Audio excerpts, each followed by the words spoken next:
আমরা সুন্নি মুসলমান। কেন আমরা সুন্নি? সুন্নি হতে হবে কেন? সুন্নি হওয়ার উপকারিতা কি? একটা আয়াতে কারিমা রয়েছে সূরা আলে ইমরানের মধ্যে, আল্লাহ তাআলা সেখানে বলেছেন ইয়াউমা তাবিয়াদ্দু উজুহুন ওয়া তাসওয়াদ্দু উজুহুন। কিয়ামতের ময়দানে কিছু চেহারা হবে উজ্জ্বল আর কিছু চেহারা হবে কুৎসিত, কালো। এটা দুনিয়ার কালো রঙের কারণে কালো নয়, এটা ঈমান না থাকার কারণে কালো হয়ে যাবে। আর যে চেহারাগুলি উজ্জ্বল হবে ঈমান থাকার কারণে উজ্জ্বল হয়ে যাবে। অনেক কালো মানুষ মারা যাওয়ার পরে চেহারা সুন্দর হয়ে যায়, আবার অনেক সুন্দর মানুষ মৃত্যুর আগে এত বিশ্রী চেহারা হইছে, মরার পরে লাশের চেহারার দিকে তাকানো যায় না। এরকম সিন আমরা অনেক জায়গায় দেখি। হাসরের ময়দানে ঈমান থাকা না থাকাকে কেন্দ্র করে দুই রকম চেহারা হবে। একরকম চেহারা হবে উজ্জ্বল, সুন্দর, ফর্সা, নূরময়, আলোময়। আরেক রকম চেহারা হয়ে যাবে কুৎসিত, কালিমাময়। এই দুই ধরনের চেহারা কাদের হবে এর পরিচয়টা আরো সুন্দরভাবে আমাদের দয়াল নবীজি দিয়েছেন।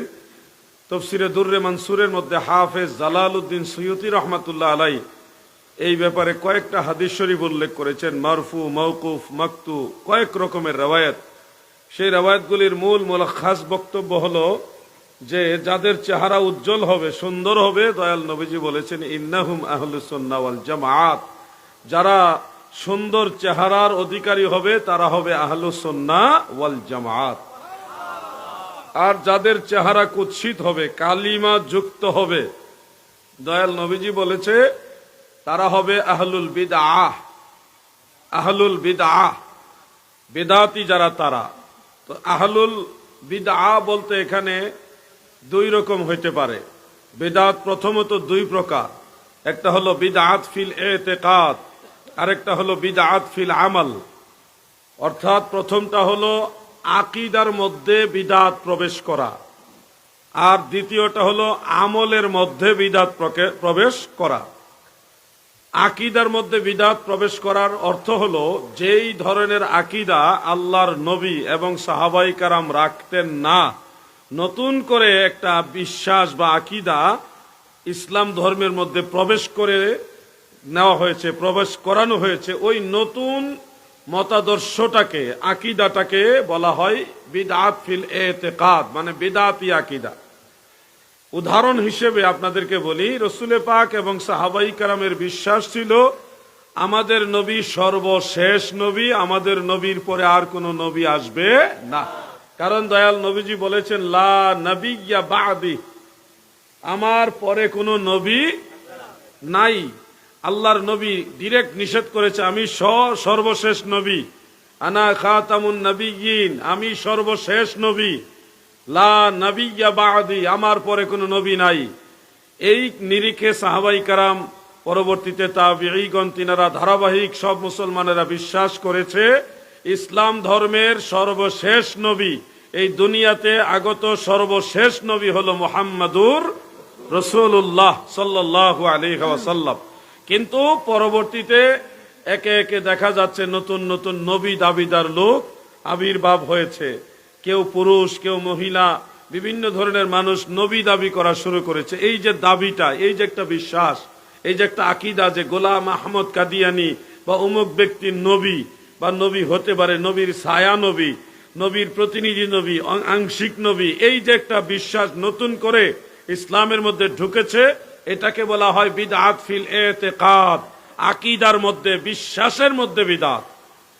মনে রাখবেন, বিশ্বাসের ভিতরে যাদের বিদআত, এরাই হলো অরিজিনাল বিদআতি। ইসলাম ধর্মের বিশ্বাস হলো আমাদের নবীজি সহ সমস্ত নবীগণ ইন্তেকাল শরীফের পরেও সশরীরে জিন্দা, তিনারা মাজার শরীফের ভিতরে সশরীরে জিন্দা। এটা ইসলাম ধর্মের বিশ্বাস। প্রিয় নবীজি বলে গেছে, সাহাবায়ে কেরাম এটা বিশ্বাস করেছে। কারণ এই মর্মে একাধিক সহি হাদিস আছে। একটা সহি রওয়ায়াত এইভাবে মুসনাদ আবি আলা শরীফে আছে, عن أنس بن مالك رضي الله تعالى عنه قال قال رسول الله صلى الله عليه وسلم الأنبياء أحياء في قبورهم يصلون আল্লাহর নবী বলেন, উম্মতেরা শোনো, সমস্ত নবীগণ সশরীরে জিন্দা, তারা নামাজ আদায় করে সেই নিরিখে ইসলাম ধর্মের আকীদা, ইসলাম ধর্মের বিশ্বাস তথা মুসলমানদের বিশ্বাস হলো সব নবীরা জিন্দা। সব নবীরা কি জিন্দা? কিন্তু একটা মহল বের হয়েছে যারা নবীকে জিন্দা নবী মানে না। এই তো এক সপ্তাহ আগেও আমরা একজন বক্তার জবান থেকে শুনেছি সে আমাদের নবীকে জিন্দা নবী মানতেই রাজি না। যারা যুব সমাজ সোশ্যাল মিডিয়ার সাথে সম্পৃক্ত, আপনারা নিশ্চয়ই বক্তব্যটা শুনেছেন।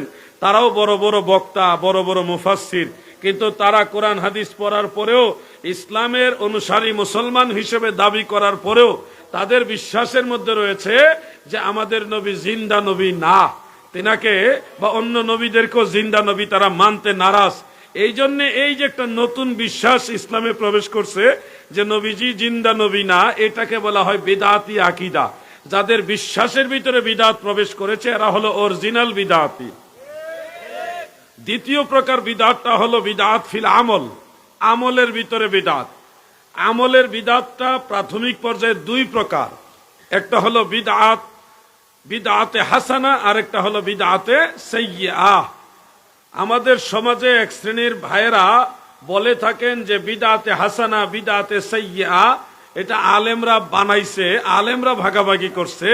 এটা মূলত নবীজি এবং সাহাবাই কারাম বা তাবিঈগণ অথবা চার মাযহাবের ইমামদের মধ্যেও কোনো বিদআতের ভাগ, বিদআতে হাসানা, বিদআতে সাইয়্যিআ এরকম ভাগাভাগি ছিল না। এই কথাগুলি আমাদের যুবকদের মাঝে অনেকে পৌঁছে দেয়। আপনারা মনে রাখবেন, এরা মিথ্যাবাদী যারা এই দাবিটা করছে যে সাহাবী, তাবিঈ, তাবে তাবিঈ যারা ছিলেন, চার মাযহাবের ইমামদের পর্যন্ত বিদআতে হাসানা, বিদআতে সাইয়্যিআ, বিদআতের ভাগ ওনারা মানতেন না। এই দাবিটা মিথ্যা এবং মানুষকে বিভ্রান্ত করার জন্য এই দাবিটা করা হয়। আমি তার প্রমাণ হিসেবে আপনাদেরকে প্রথমেই বলি, আপনারা তারাবির নামাজ জামাতের সাথে পুরো মাস পড়েন কিনা? রমজান মাসে তারাবির নামাজ জামাতে পড়েন কিনা? তো হযরত ওমর ফারুক রাদিয়াল্লাহু আনহু তারাবির নামাজের জামাতটা প্রচলন করার পরে এক মহল সাহাবাই কারাম আপত্তি করেছিল, যেই কাজ আল্লাহর নবী করে নাই সেটা আপনি কেন করছেন? তখন ফারুকে আজম হযরত ওমর ইবনুল খাত্তাব রাদিয়াল্লাহু আনহু কি বলেছিলেন যে নি'মাতুল বিদআহ হাযিহি, এটা অনেক সুন্দর বিদআত, এটা অনেক উত্তম বিদআত। দেখেন, জামাতকে, তারাবি নামাজের জামাতকে উত্তম বিদআত বলেছেন হযরত ওমর ফারুক। অথচ আমাদের এই লামাযহাবী ভাইরা দাবি করে সাহাবীদের জামানায় বিদআতে হাসানা, বিদআতে সাইয়্যিআ বলতে কিছু ছিল না, তারা বিদআত মানে খারাপ মনে করত। তাহলে বুখারী মুসলিমের হাদিস, হযরত ওমর ফারুক তারাবি নামাজের জামাতকে উত্তম বিদআত কেন বললেন? এই হাদিস কি তারা মানবে না? অথচ আমাদের সুন্নিদেরকে বলে যে সাহাবাই কারাম বিদআতে হাসানা, বিদআতে সাইয়্যিআ মানত না। দ্বিতীয় শুনেন, ইসলামের তৃতীয় খলিফা হযরত ওসমান ইবনে আফফান রাদিয়াল্লাহু তাআলা আনহু, তিনার সময়ে জুমার নামাজের আজানে সালিস, বর্তমানে যেটা প্রথম আজান, এটা প্রবর্তন হয়েছে। নবীজির জামানায় হযরত আবু বকর সিদ্দিকের খেলাফতের জামানায়, উমর ফারুক রাদিয়াল্লাহু আনহু ওনার খেলাফতের জামানাতেও জুমার নামাজে বর্তমানে যেটা প্রথম আজান দেওয়া হয় 12:15টার সময় কিংবা 12:30টায়, এই আজানটা নবীজির জামানায়, দুই খলিফার জামানায় ছিল না। হযরত উসমান ইবনু আফফান রাদিয়াল্লাহু আনহুর খেলাফতের আমলে, তাও শেষের দিকে, উনি প্রায় 12 বছরের মতো খলিফা ছিলেন। এই 12 বছরের শেষের দিকে দেখলেন মসজিদের মুসল্লিদের প্রাচুর্যতা এবং আধিক্যতা বৃদ্ধি পেয়েছে, মুসল্লি সংখ্যা বেশি। এখন তাৎক্ষণিক খুতবার আগে আজান দিয়ে খুতবা শুরু করে দিলে দেখা যাচ্ছে মুসল্লিদের প্রস্তুতি নেওয়া, কাবলাল জুমআ সুন্নতগুলো পড়া, এইগুলি নিয়ে একটু ব্যতিব্যস্ততা বৃদ্ধি পায়, একটু মানে সাহাবীদের মধ্যে, মুসলমানদের মাঝে একটু পেরেশানি বেড়ে যায়। এই জন্য তিনি একটা আজান প্রবর্তন করলেন, প্রথম প্রবর্তন করলেন, শুরু করলেন। এই আজানটাকে হযরত আব্দুল্লাহ ইবনে ওমর বললেন, হাযাল আযানু বিদআহ, এই আজানটা বিদআত। মুসান্নাফু ইবনে আবি শাইবার মধ্যে উল্লেখ রয়েছে, ইবনু ওমর রাদিয়াল্লাহু আনহুমা এই আজানকে বিদআত বলেছেন। কি বলেছেন? বিদআত। তার মানে বিদআত বলতে নাজায়েজ বিদআত বলেননি। যেহেতু উসমান জুন নূরাইন এটা প্রবর্তন করেছেন, অন্যান্য সাহাবাই কেরাম সমর্থন করেছেন, মদিনা মুনাওয়ারায় আনুষ্ঠানিকভাবে সে আজান চলমান হয়েছে, সেহেতু হযরত আব্দুল্লাহ ইবনে ওমর তিনি এটাকে বিদআতে হাসানা হিসেবেই বিদআত বলেছেন। তার মানে আমরা এখানেও বুঝতে পারছি বিদআতে হাসানা বিদআতে সাইয়্যা এটা আমাদের কারো বানানো না, এটা সাহাবীদের জামানাতেই দুই ভাগ হয়েছে, ওই সময় দুইটা ক্লাসিফিকেশন করা হয়েছে। এবার আসুন হযরত আলী রাদিয়াল্লাহু আনহুর জামানাতেও একটা নতুন জিনিস প্রবর্তন হয়েছে। আপনারা নিশ্চয়ই জানেন জুমার নামাজের পরে 4 রাকাত বাদাল জুমা আছে না নাই? কথা বলেন, আছে না নাই? এরপর আরো 2 রাকাত সুন্নত আছে না নাই? মুসান্নাফু আব্দুর রাজ্জাকের মধ্যে উল্লেখ, দয়াল নবীজির জামানায় 3 খলিফার জামানায় হযরত আবু বকর সিদ্দিক, হযরত উমর ফারুক, হযরত উসমান যুন নূরাইন রাদিয়াল্লাহু আনহুম, এই 3 খলিফার জামানা পর্যন্ত জুমার নামাজের বাদাল জুমা 4 রাকাতের পরে 2 রাকাত সুন্নত নামাজ বা নফল নামাজ ছিল না। হযরতে আলী রাদিয়াল্লাহু আনহুর জামানায় এসে এই নফল নামাজটা, এই সুন্নতে জায়েদা, এই নফল নামাজটা প্রবর্তন হয়েছে। তাহলে বোঝা যাচ্ছে এমন অনেক জিনিস নবীজির জামানায় ছিল না, সাহাবীদের যুগে সেগুলি প্রবর্তিত হয়েছে কোন ধরনের মতানৈক্য ছাড়া। এখন যদি বলেন নবীজির জামানায় যা ছিল না, মা লাম ইয়াকুন ফি আহদে রাসূলিল্লাহি সাল্লাল্লাহু আলাইহি ওয়াসাল্লাম ফাহিয়াল বিদআহ, আপনি যদি এই রুলসের উপরে বলেন নবীর জামানায় যা ছিল না সব বিদআত, তাহলে জুমার নামাজের বাদাল জুমার পরে 2 রাকাত নফল এটা আপনারা কেন পড়েন? আচ্ছা, আমরা না হয় বহু দেরিতে, আমরা না এত কিছু বুঝি না, এটা বাদ দিলাম। হযরত আলী রাদিয়াল্লাহু আনহু তো এটা পড়ছেন, মানুষকে শিখাইছেন, তাহলে হযরত আলী রাদিয়াল্লাহু আনহু এটা করছেন, তো উনি কি বেদাতি হয়ে গেছেন? নাউজুবিল্লাহ। এইজন্য সাহাবীদের জামানাতে অনেক জিনিসের প্রবর্তন হয়েছে। হযরত আবু বকর সিদ্দিক রাদিয়াল্লাহু আনহুর জামানাতেও একটা নতুন জিনিসের প্রবর্তন হয়েছিল, সেটা হলো কোরআনুল কারীমের প্রাথমিক পাণ্ডুলিপি জামিউল কুরআন। হযরত উসমান যুন নূরাইন উনি তো চূড়ান্ত ভাবে কোরআন শরীফের একত্র করেছেন, পাণ্ডুলিপি তৈরি করে ব্যাপকভাবে ছড়িয়ে দিয়েছেন, কিন্তু প্রাথমিক পাণ্ডুলিপিটা হযরত আবু বকর সিদ্দিক রাদিয়াল্লাহু আনহুর জামানায় করা হয়েছে। তো এটা বুখারী মুসলিমের মধ্যে উল্লেখ আছে, যখন উনি কোরআন শরীফকে একত্রিত করতে চাইলেন তখন হযরত উমর আপত্তি করলেন। আরেক বর্ণনায় আছে হযরত উমর এই প্রস্তাব দিলেন, আবু বকর সিদ্দিক আপত্তি করলেন, মানে একে অপরের প্রতি আপত্তি করলেন, যেটা আল্লাহর নবী করেননি আমরা কেন করব। তখন হযরত আবু বকর সিদ্দিকও আল্লাহর কসম করে বলছেন, হযরত উমর ফারুকও আল্লাহর কসম করে বলছে যে ওয়াল্লাহি হাযিহি খায়র, এটা নিঃসন্দেহে উত্তম, অনেক ভালো কাজ। মিশকাতের শরহে তিবি এবং ইরশাদুস সারি শরহে বুখারী, সেই কি 2টা কিতাবের মধ্যে লেখা আছে, যেহেতু হযরত আবু বকর সিদ্দিক, হযরত উমর ফারুক দুইজনই বলেছে যে নবীজির জামানে এটা না থাকলেও এটা উম্মতের জন্য কল্যাণকর, এটা ভালো উত্তম কাজ, এই জন্য এটাকে বলা হবে বিদআতে হাসানা। বিদআতে হাসানা। তাহলে হযরত সিদ্দিক আকবর আবু বকর রাদিয়াল্লাহু আনহুর খেলাফতের আমলেও বিদআতে হাসানা একটা জিনিস ছিল। যারা আমাদের উপরে চাপায়া দেন যে আমরা নতুন করে বিদআতে হাসানা বানাইছি, এই চাপানো কথাটা এখন আমি খণ্ডন করলাম। এর বিপরীতে ওনাদের কাছে কোনো দলিল নাই কিতাবুল আন্দাজ ছাড়া। এর বিপরীতে এই কথাগুলি খণ্ডন করার মতো কোনো দলিল তাদের কাছে নাই। তারা একটা হাদিস শরীফ বলবে, কুল্লু বিদআতিন দলালাহ, প্রত্যেকটা বিদআত হলো গুমরাহি। আমার এই ভাইরা জানে না কুল্লু শব্দটার অর্থ কত রকম হইতে পারে। কুল্লু শব্দ দিয়ে কি কুল্লু দ্বারা কুল্লিয়া বুঝায়, না জুজি বুঝায়, না ফারদান বুঝায়, নাকি জিনসি বুঝায়? উনি তো জানে না কুল্লু শব্দটা অনেক সময় জিনসি অর্থ দেয়, অনেক সময় ফারদুনের অর্থ দেয়, অনেক সময় কুল্লিয়ার অর্থ দেয়। এই কুল্লু দিয়া কি বুঝায়, কত অর্থ বুঝাইতে পারে, এই বিষয়টা হয়তো ওনাদের জানা নাই। হাফেজ ইবনু হাজার আসকালানি রহমাতুল্লাহ আলাইহি, যাকে হাফিজুদ দুনিয়া বলা হয়, সারা পৃথিবীর মধ্যে যত হাদিস শরীফ আছে ওই সমস্ত হাদিস শরীফ সম্পর্কে তিনি রায় দেওয়ার মতো সক্ষমতা রাখতেন।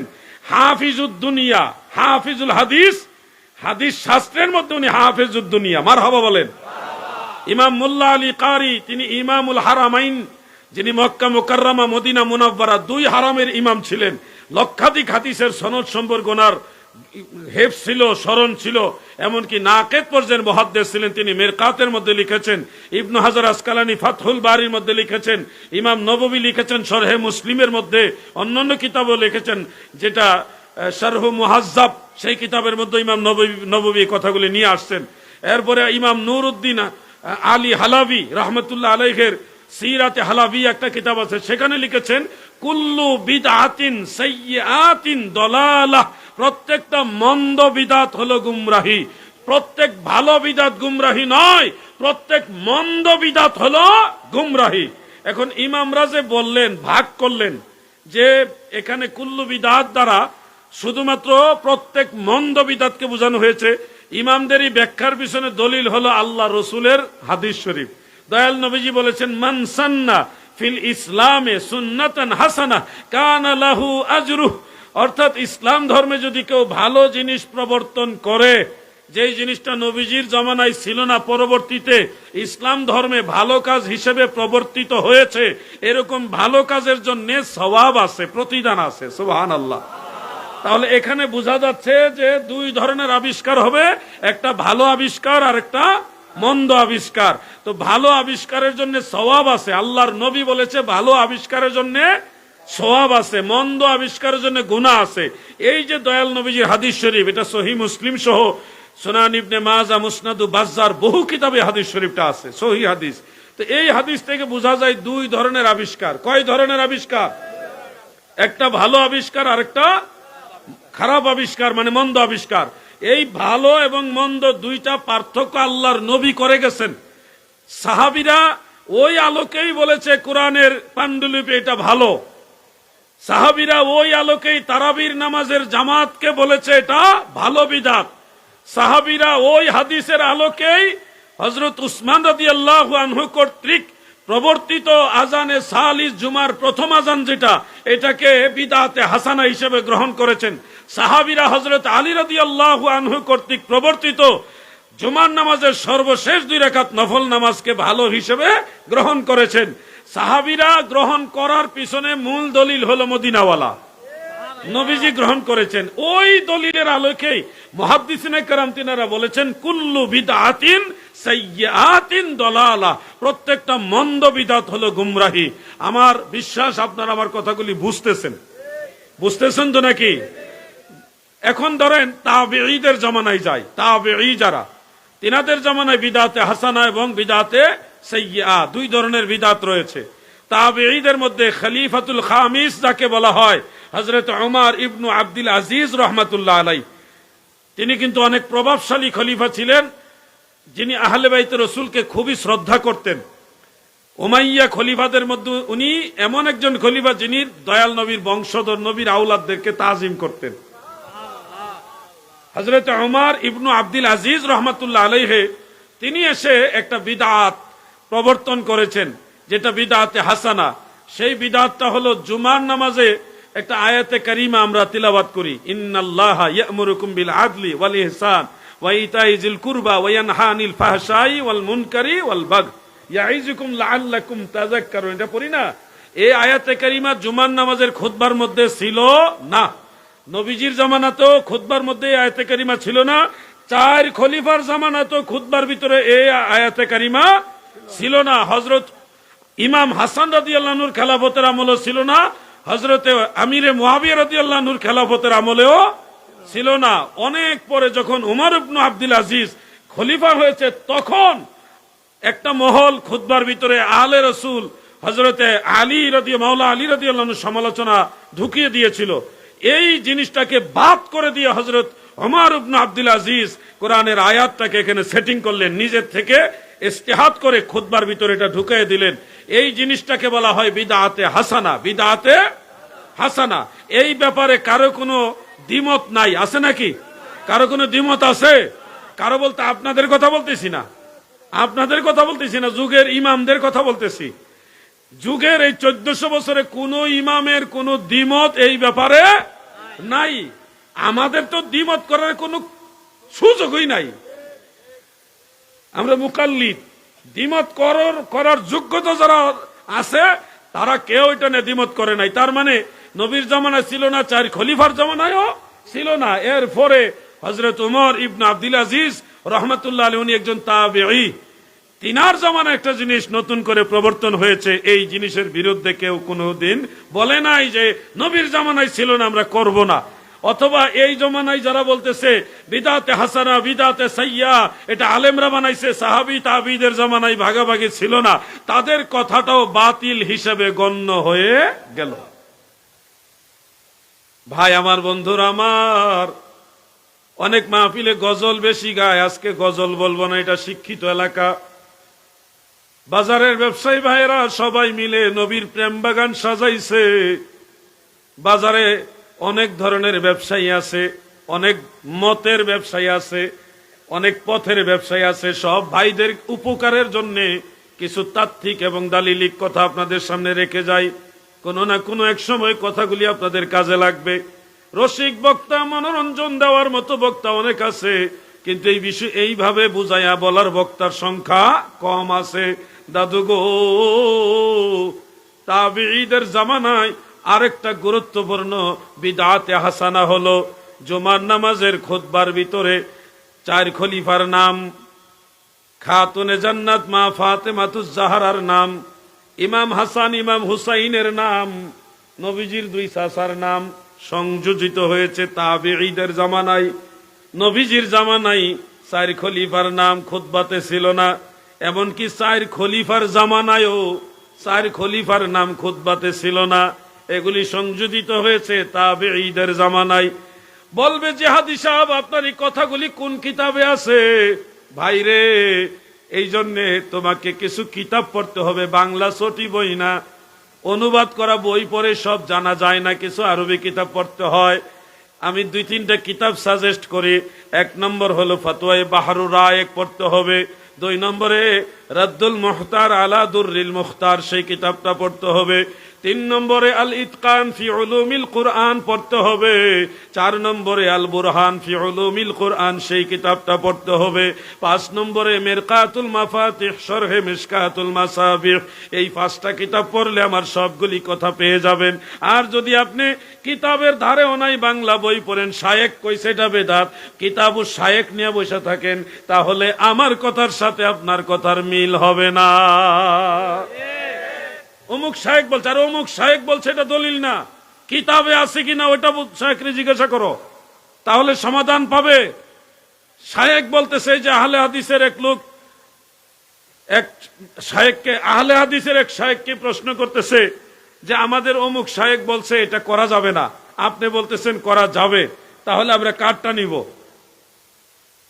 আমি 2 জনের নাম বললে চিনবেন, আমি বলবো না, ফিতনা চাই না আমি। একজন প্রশ্নকারী উনিও আহলে হাদিস, যাকে প্রশ্ন করছে উনিও আহলে হাদিস, যার ব্যাপারে অভিযোগ তুলে প্রশ্ন করছে তিনিও আহলে হাদিস, যে অমুক শায়েখ বলছে এটা করা যাবে না, আপনি বলছেন করা যাবে, তাহলে আমরা কারটা নিব? তখন ওই যাকে প্রশ্ন করা হয়েছে তিনি বললেন যার কথার সাথে দলিল আছে তার কথা নিবে। অন্ধের মতো দলিল ছাড়াই যদি আমার কথা তোমাকে মানতে হয়, তাহলে তো ইমাম আবু হানিফাকে তোমরা মানাটা তোমাদের জন্য বেটার, কারণ আমাদের চাইতে অনেক বড় হলো ইমাম আবু হানিফা। ওনার এই কথাটা একবারে উড়িয়ে দেওয়া যাচ্ছে না, যে অন্ধের মতো যদি আমার কথা তুমি মেনে নাও দলিল ছাড়া, তাহলে আমার চাইতে 1000 কোটি গুণ শ্রেষ্ঠ বড় আলেম ছিল ইমাম আবু হানিফা, উনার কথা তাহলে মানলে অসুবিধা কি? এখন দলিল ছাড়া কোনো কথা নিবেন না, ফিতনার যুগ, এই কারণে বলছি। ভাই আমার, বন্ধুরা আমার, আরেকটা বিদআতের বিষয় আপনাদেরকে বলে যাই, কারণ বিদআতের ভয় দেখিয়ে আমাদের সমাজে অনেক কিছুকে বন্ধ করে দেওয়ার প্রচেষ্টা চলতেছে, ব্যর্থ চেষ্টা চলতেছে। এই বিদআতের ভয় দেখিয়ে অনেক আমল পর্যন্ত বন্ধ করে দেওয়া হয়েছে, যে আমলগুলি মানুষ তাদের ধর্মীয় বিশ্বাসের সাথে করত। যেমন মা বাবা মারা গেলে তাদের ইসালে সওয়াবের উদ্দেশ্যে দুয়ার নিয়তে মানুষদের দাওয়াত দিয়ে 40 জিয়াফত করা, এটা ব্যাপকভাবে বাংলাদেশে আমল করা হতো, এখনো হয়।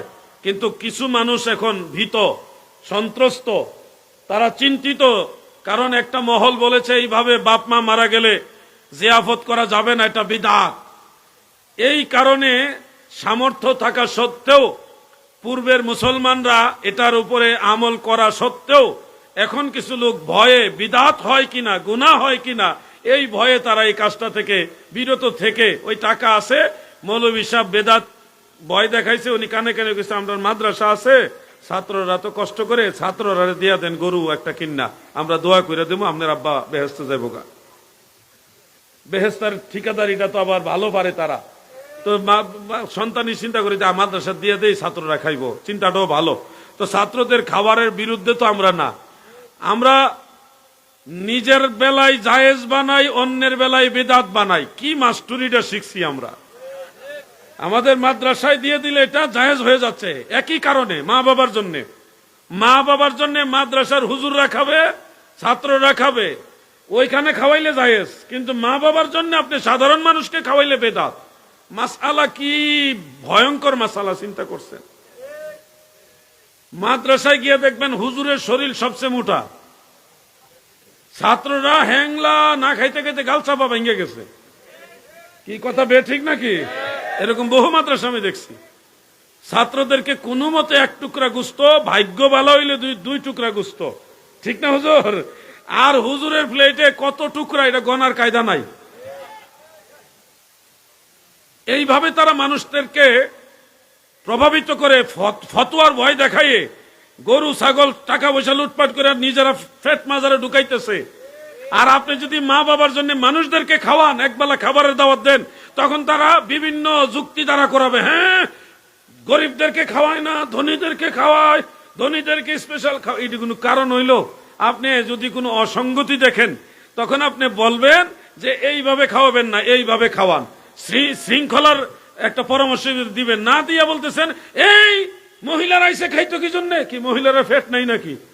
তারা কি না খায় থাকে নাকি? তাদের খাবারের সুন্দর ব্যবস্থা করতে হবে। এই বিভিন্ন কুযুক্তি দিয়া এই খাবারটা বন্ধ করে দিয়া, যত টাকা পয়সা আছে তাদের ব্যাংক ব্যালেন্স। আরে হুজুরের ঘরে টাকার অভাব নাই, শুধু চেক আর চেক, মাদ্রাসার নামে চেক। রমজান মাসে ওনার ডিউটি খালি বড় বড় ব্যবসায়ীদের কাছে ঘুরবো আর চেক আনবো। এইগুলি কইরা কইরা চলতেছে ওয়াহাবিরা। ভাই রাগ করেন না, এটাই বাস্তব কথা। মা বাবার জন্য সন্তান খরচ করবে, এটা তো সুন্দর কথা। মা বাবার জন্য 10টা মানুষকে খাবার খাওয়াবে, 10টা গরিব মানুষ হোক, ধনী মানুষ হোক, নামাজি হোক অথবা কিছু নামাজি হোক, গুনাহগার হোক, একবার পরহেজগার হোক, মানুষ যখন খাবে তার আত্মা থেকে মা বাবার জন্য দোয়া আসবে, ঠিক কিনা বলেন? কোন বিষয়কে বিদআত বলতে হলে এটার পিছনে অবশ্য অথেন্টিক দলিল লাগবে। দলিল কি? যে এটাকে বিদআত বলেছে কে। আমি যদি বলি অমুক ব্যক্তির ফাঁসির রায় আমি দিলাম, তাহলে এটা কি কার্যকর হবে? কিন্তু একজন জজ সাহেব যদি সাক্ষী প্রমাণ তদন্ত ইত্যাদি সাপেক্ষে একটা রায় দেয় যে অমুকের ফাঁসি কার্যকর করা হবে, তখন কিন্তু ওই রায়ের মূল্য আছে কিনা বলেন?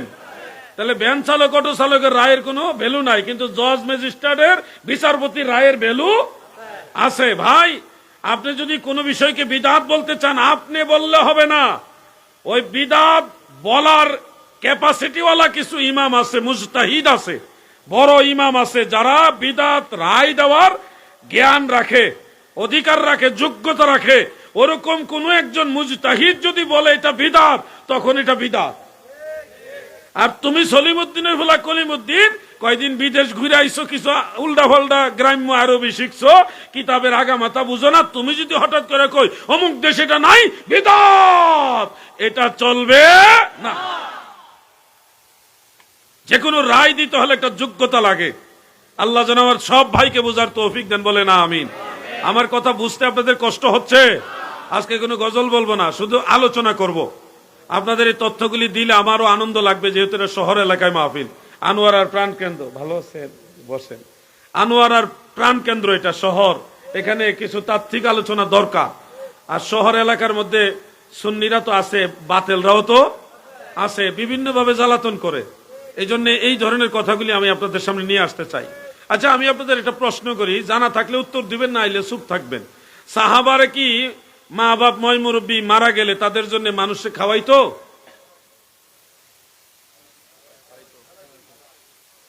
আচ্ছা যারা কইছেন খাওয়াইতো, আমি যদি কই কোন কিতাবে আছে কই পারবেন? আমি না কইছি না জানলে চুপ থাকবেন?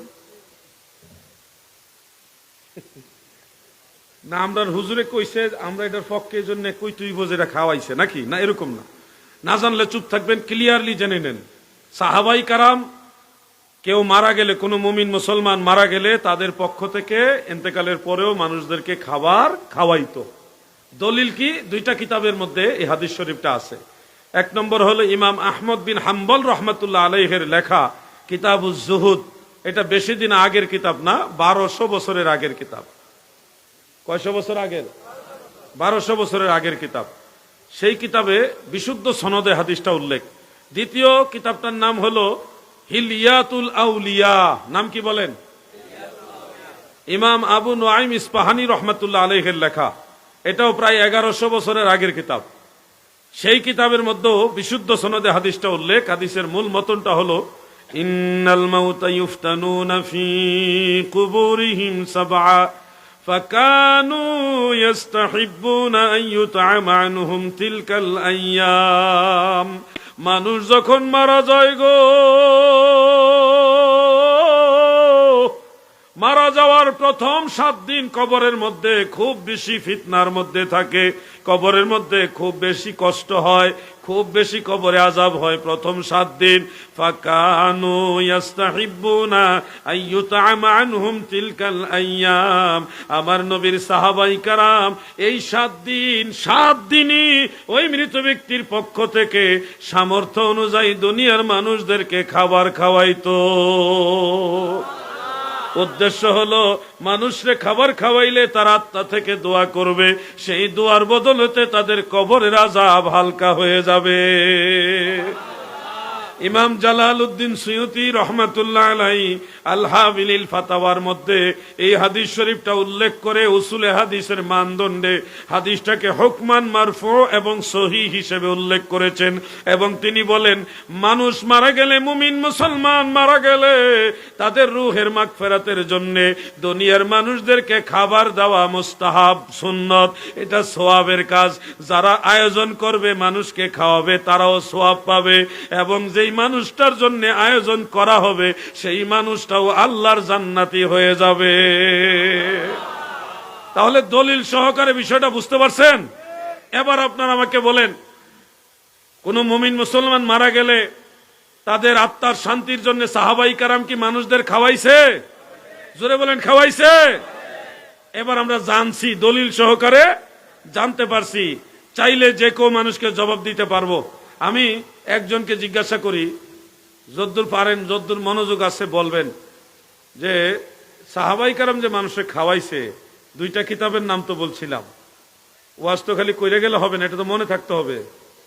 যে কোনো একজনকে জিজ্ঞাসা করবো। এখন আমি কারে যে জিজ্ঞাসা করব চিন্তা করতেছি। দূরে জিজ্ঞাসা করে লাভ কি?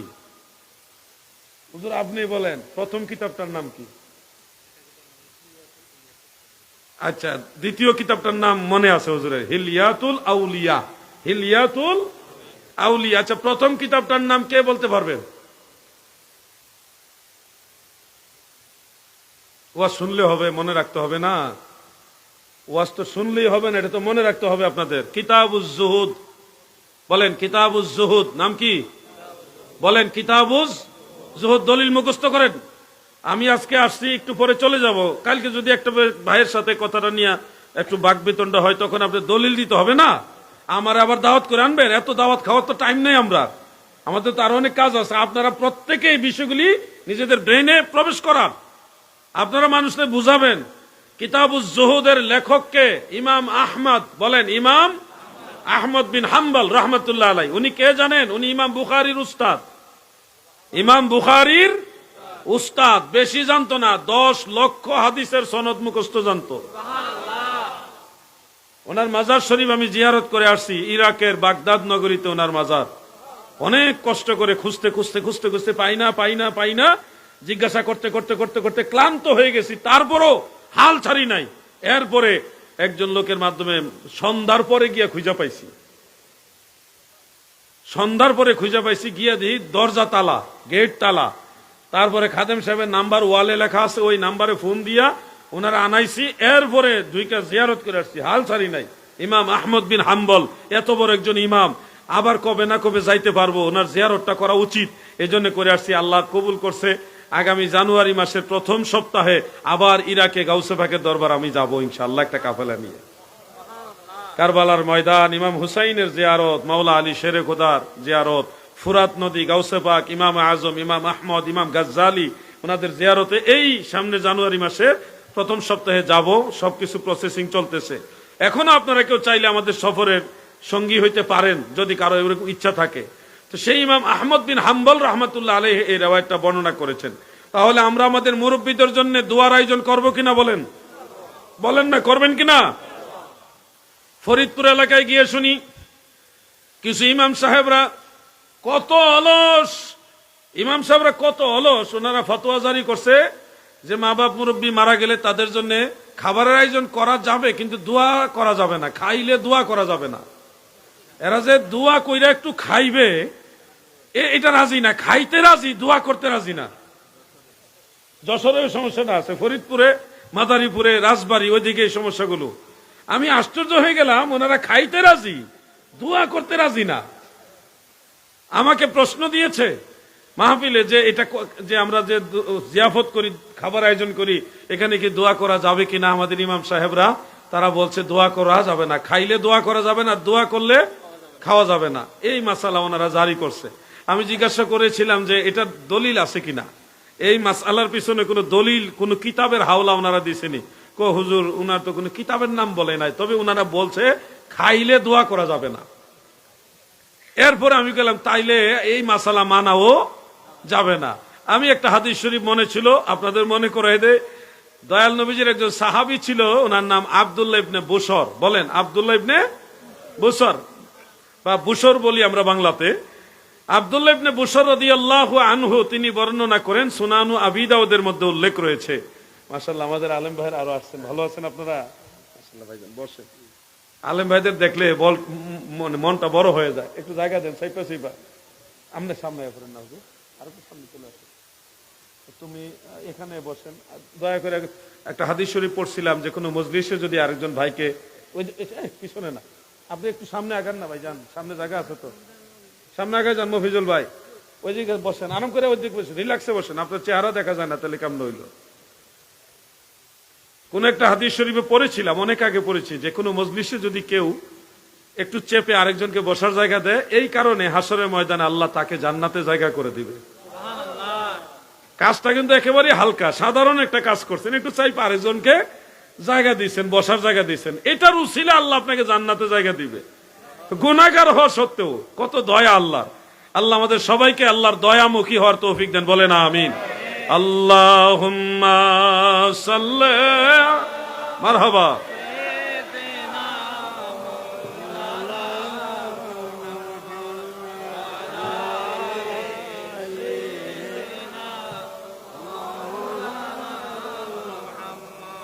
আমার দাদু ভাইরা, সাহাবীর নাম হযরত আব্দুল্লাহ ইবনে বুসর রাদিয়াল্লাহু তাআলা আনহু।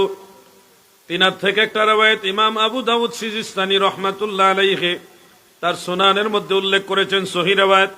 আমার নবীজিকে দাওয়াত দিয়েছিলেন, নবীজি সেখানে দাওয়াত খাইলেন, অনেক সুন্দর আয়োজন করেছেন সাহাবী।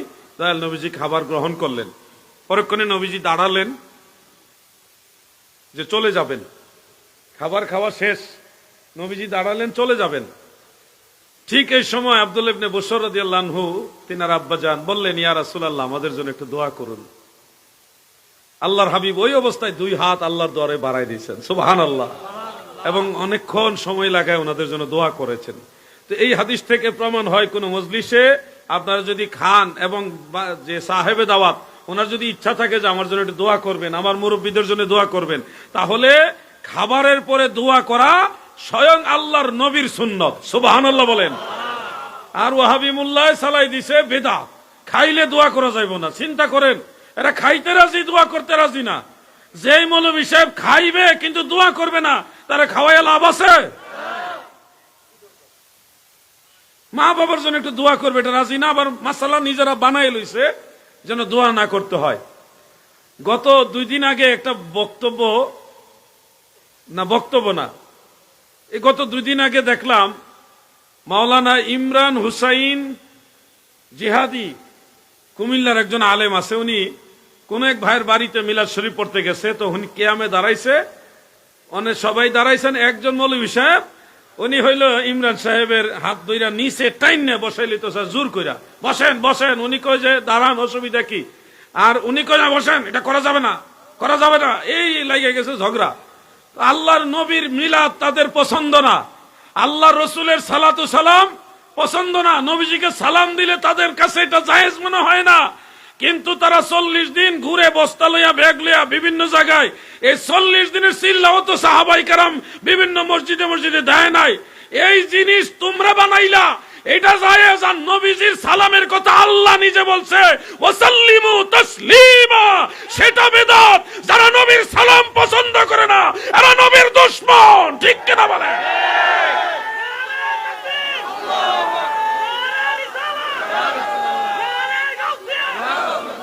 বিদআতের স্লোগান, যারা বিদআতের স্লোগান তোলেন যে নবীর জামানায় যেটা যেইভাবে ছিল না সেটা আমরা মানি না, আপনারা কওমি মাদ্রাসার যারা আছেন আপনাদের কাছে প্রশ্ন, আপনারা যে খতমে বুখারী মাহফিল করেন, এটা আমরাও করি, আপনারা যে করেন খতমে বুখারী মাহফিল সওয়াবের নিয়তে করেন, তাহলে এই খতমে বুখারী মাহফিল আল্লাহর নবীর জামানায় ছিল প্রমাণ করেন।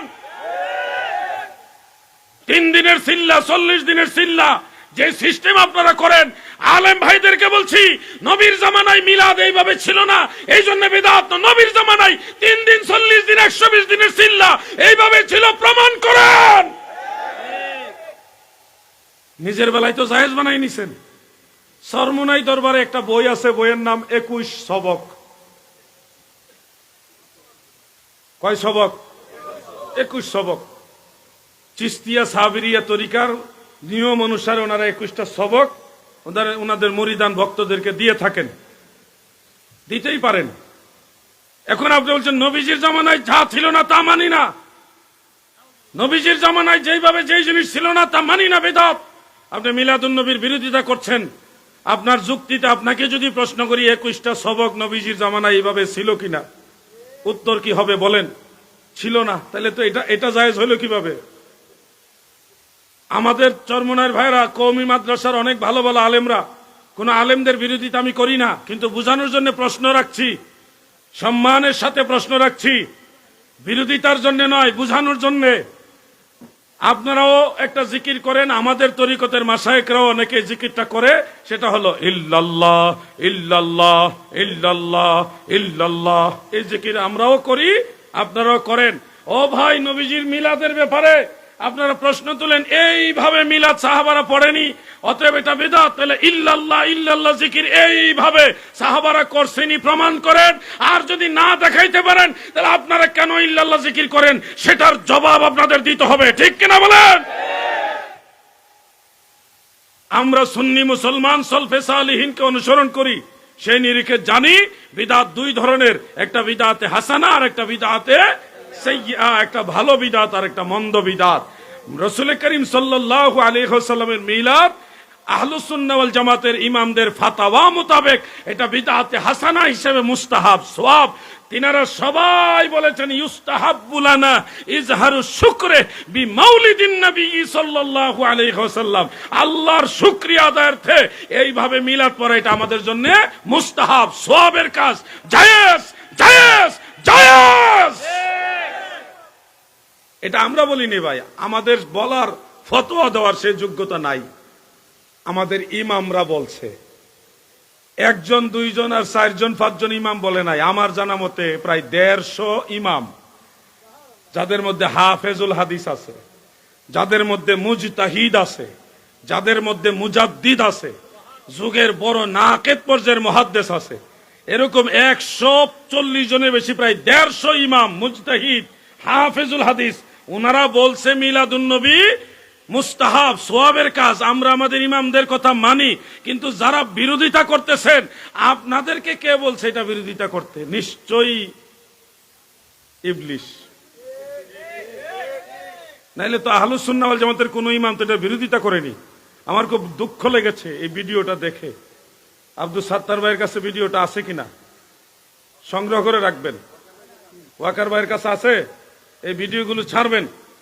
এরা কত বড় দৌরাত্ম, স্পর্ধা কত, নবীজির মিলাদ বন্ধ করে দেয়, আর এক জায়গায় মিলাদুন নবী বন্ধ করে, কিয়াম বন্ধ করে দিয়ে বলতেছে আমি 5 মিনিট বক্তৃতা দিব। নবীর সালাম বড় না বক্তব্য বড়? আপনারা জোরে বলেন না, কি বড়? আল্লাহর রসুল সাল্লাল্লাহু আলাইহি ওয়াসাল্লামকে সালাম দিতেছে, এটা বন্ধ করে দিয়া নেতা সাহেব বক্তব্য দিবে। চিন্তা করেছেন কোথায় গিয়ে পৌঁছেছে? আমরা স্পষ্ট ভাষায় বলে দিতে চাই, যারা মনে করে যে তারা ক্ষমতায় এসে গেছে, তাদের কথায় প্রশাসন উঠবে বসবে, তারা বললে মামলা নিবে, তারা বললেই গ্রেফতার করে ফেলবে, তারা যা চাই তাই হবে দেশে, এটা স্বপ্ন নয়, এটা দুঃস্বপ্ন। এরকম দুঃস্বপ্ন দেখা ভালো না। মানুষকে ভালোবাসতে শিখেন।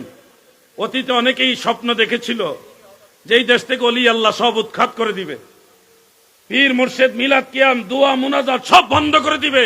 অনেক স্বপ্ন দেখতে দেখতে চলে গেল তো প্রায় 1450 বছর। পারছে? আগেও সুন্নি ছিল, এখনো সুন্নি আছে, ভবিষ্যতেও সুন্নি। অতএব আরো সহনশীল হন।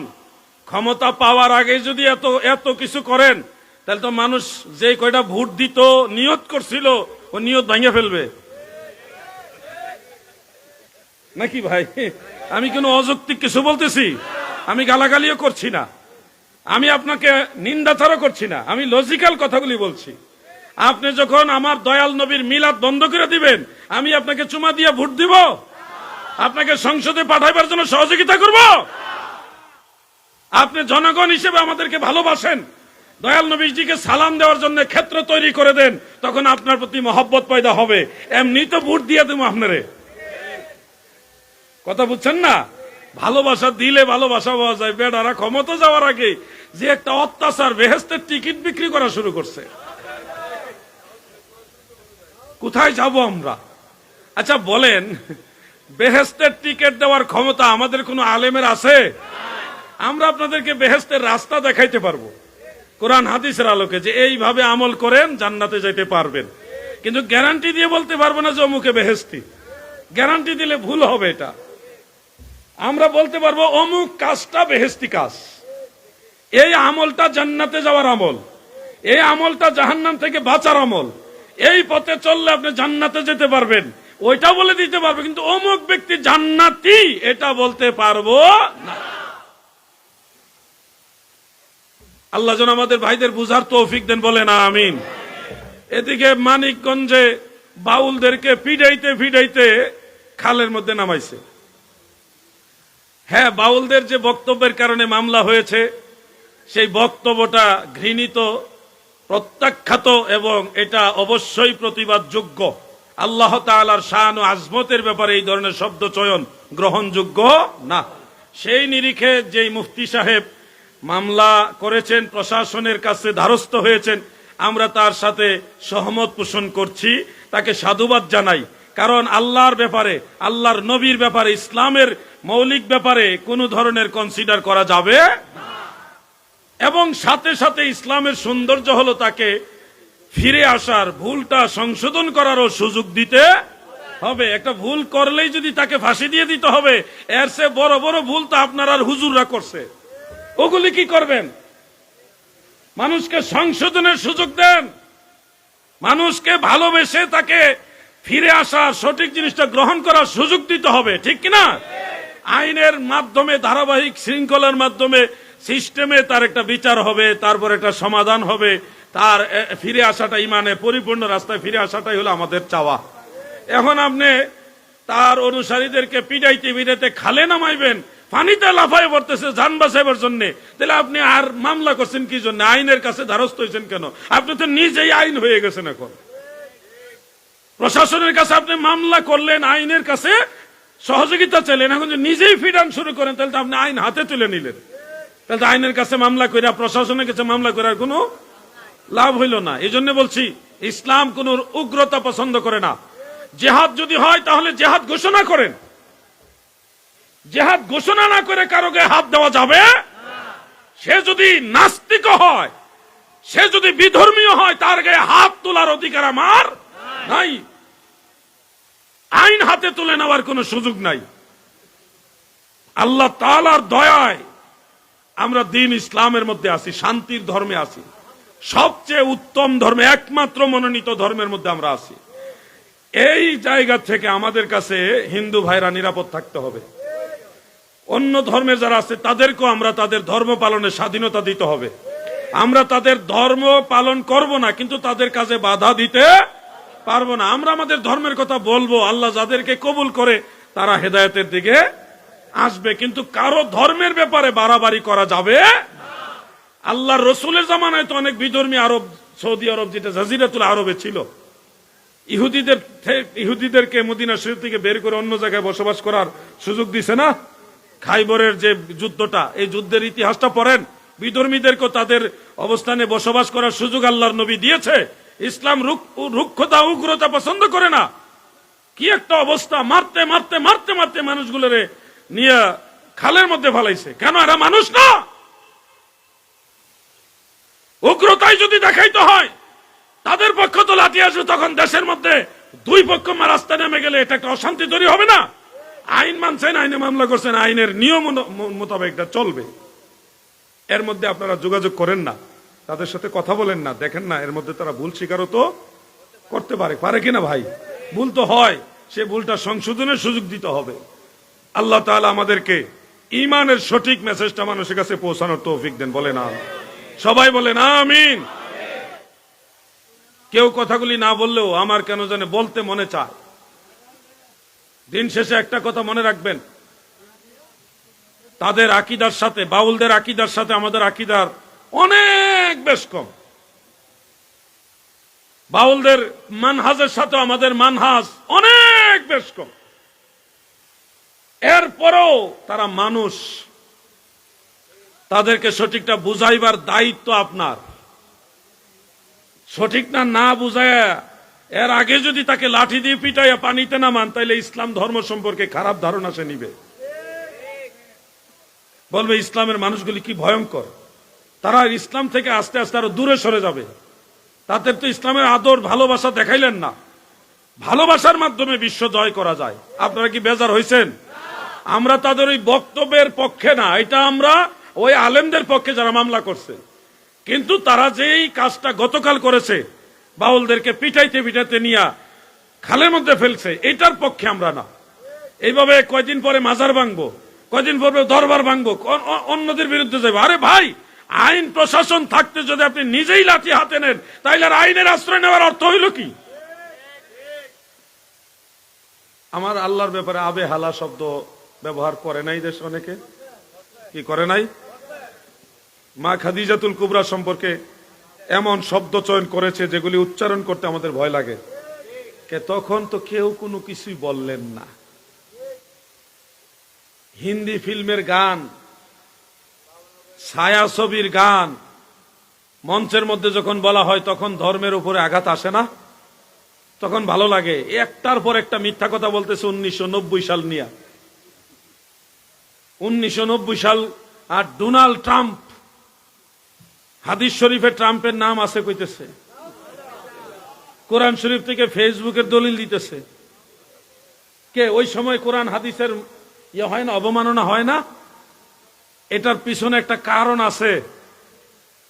একটা সূত্র ধরে কোনো না কোনো কায়দায় আল্লাহর ওলিদের মাজারের উপরে আবার হামলা করা ধান্দা চলতেছে। এইবার আর চান্স দেওয়া হবে না। যদি কোন আল্লাহর ওলির দরবারের দিকে কেউ চোখ উঁচু করে তাকায়, নবীর সৈনিকেরা, ইমাম হুসাইনের ফোর্স দ্বারা এবার পাল্টা জবাব দিবে ইনশাআল্লাহ। আর ছাড় দেওয়া হবে না। মৌচাকে ঢিল মারলে ফলাফল ভালো হবে না। আমরা সুন্নিরা শান্তিপ্রিয়, আমরা মানুষে খাওয়াইয়া অভ্যাস, মাইরা অভ্যাস নাই। কথা ঠিক আছে না ভাই? বিরিয়ানি খাওয়াই, না পারলে খিচুড়ি খাওয়াই, নাহলে জিলাপি খাওয়াই। আমরা মানুষের খাওয়াইতে পছন্দ করি, আমরা মানুষের মাথায় আঘাত করতে পছন্দ করি না। কিন্তু যদি বাধ্য করেন, সুজা মানুষ সেতলে বিপদ আছে। প্রেক্ষাপটের আলোকে কথাগুলি বললাম। তারা এসে বাউল গান লইয়া মারামারি করত। আরে গান লইয়া মারামারি, এরকম তো আরো শত শত মামলা হওয়ার পরিবেশ পরিস্থিতি আছে। কিছু জিনিস তো আলোচনার মাধ্যমে সমাধান করে ফেলা যায়। জাতীয় পর্যায়ে একটা মামলা দিয়ে, একটা ইয়ে করে দিয়ে শেষ করে ফেলতেছে, পুরোটা দেশের মধ্যে একটা জিনিস উত্তাপ ছড়াইতেছে। আল্লাহ তাআলা আমাদের এই দেশটাকে আল্লাহ রহমতের নজরে রাখুক, বলেন আমিন। আল্লাহুম্মা সাল্লি আলা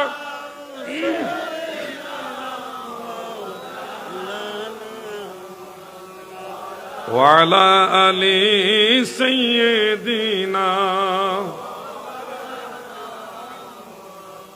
মাশাআল্লাহ, অনেক যুবকরা মাহফিলে আসছে, খুব ভালো লাগতেছে। যুবক ভাইরা বিছানা আসেনি পিছনে? বিছানা আছে? আচ্ছা, বিছানা থাকলে বসে যান। বেশি দাঁড়ায় থাকা ঠিক না, বেশি দাঁড়ায় থাকলে আমরা হাঁটুর ক্যালসিয়াম কমে যাবে পরে। হ্যাঁ, ব্যবস্থা আছে, আমি বসার জন্য উৎসাহিত করতেছি। হাঁটুর ক্যালসিয়াম কমে গেলে সমস্যা, আপনাদের ভবিষ্যতে সমস্যা। এজন্য বসেন, জায়গা থাকলে বসে যান। আমার অনুরোধ, আর তো কিছুক্ষণ কথা বলে আমি আলোচনা শেষ করে দিব। দুই একটা আমলি বিষয় বলবো। এতক্ষণ আমি কিছু যুগের চাহিদা, প্রত্যেকটা সময়ের বিশেষ বিশেষ দিকগুলি নিয়ে কিছু কথা বলা আমাদের একটা দায়িত্ব, নাইলে মানুষ বিভ্রান্ত হয়ে যাবে। আমরা উস্কানি দিলে মারামারি বাড়বে, এই উস্কানি দেওয়া ঠিক না। শান্তির দিকে আমাদের ডাকতে হবে, কিভাবে একটা মীমাংসার দিকে আসা যায়, কিভাবে সমাধানের দিকে আসা যায়, ওইটা হলো আমাদের কাজ। কথা বুঝতে পারছেন না? সমাধান না করে উস্কানি দিলে, দুই দলেই তো লোক আছে, মারামারি লাগলে দেশের লেগে ভালো? এমনিতেই অন্য দেশে এখন ভিসা দেয় না। আমরা বাঙালি পাসপোর্ট দেখলে, বাংলাদেশের পাসপোর্ট দেখলে ডরায়। কোন দল হিসাবে না, এই দেশে মারামারি কোন দলে করছে এটা তো তারা জানে না। তারা জানে বাংলাদেশের ভিতরে মারামারি হয়েছে। আপনি জানেন মক্কা শরীফ থেকে বাংলাদেশের যারা কাজ করে, কাগজপত্র আছে, বৈধ কাগজ, তারপরও জোর করে দৈরা তারা দেশে পাঠাই দিছে। কেন? ওই মারামারির কারণে। বাংলাদেশ মানে এটা খতরনাক, এটা বিপজ্জনক, তারে দেশে পাঠাও তাড়াতাড়ি। অন্য অন্য বহির্বিশ্বের অন্য রাষ্ট্রের মানুষেরা এই মারামারি পছন্দ করে না, তারা ভয় পায়। রাস্তাটা পার হইতে গেলে, জর্ডানে গিয়ে দেখছি রাস্তা পার হইতে গেলে একটা সুইচে টিপ দিতে হবে। গাড়ি খালি দৌড় মারতে পারবেন না, আপনাকে একটা পিলার আছে, খুঁটি আছে, ওখানে একটা সুইচ আছে, সুইচ টিপ দিলে একটা ওই গাড়ির জন্য রেড সিগন্যাল জ্বলবে, আপনার জন্য গ্রিন সিগন্যাল জ্বলবে, তখন আপনার রাস্তা পার হইতে হবে। এর আগে না, নিয়মের ভিতরে তারা চলে। জর্ডানে অনেক নবী রাসূল সাহাবীদের মাজার।